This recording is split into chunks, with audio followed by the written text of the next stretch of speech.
First, we will connect a USB MPI PROFIBUS cable between the PG or PC and the CPU. You can do this with or without a project open. Select the Options menu, then select PG-PC Interface. Scroll down the list until you find the PC adapter. Some CPUs, such as the Profinet CPU that we are using, have a port that can be set up as MPI or Profibus. By selecting PC Adapter Auto, Simatic Manager will tell you whether the CPU is set up as MPI or Profibus.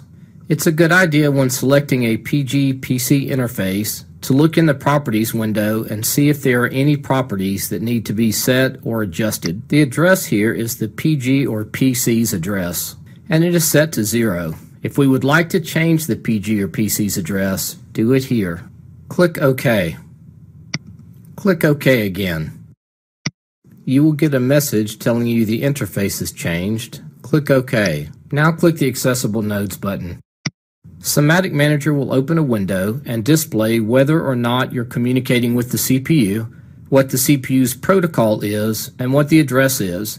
You can see that this port is set up as Profibus, its address is 2, and I'm directly connected to the CPU. Let's repeat this procedure with an RS-485 cable using the MPI Profibus port on the back of the PG. Select the Options menu again. Select PG-PC Interface. The port on the PG is a 5611 card. Scroll through the list until you find 5611. Once again, by selecting Auto, Simatic Manager will tell you what the interface is and what the CPU's address is. Click OK. And click OK to the interface change message. Click Accessible Nodes again. We are now communicating with the CPU, Profibus address 2, from the 5611 port on the PG.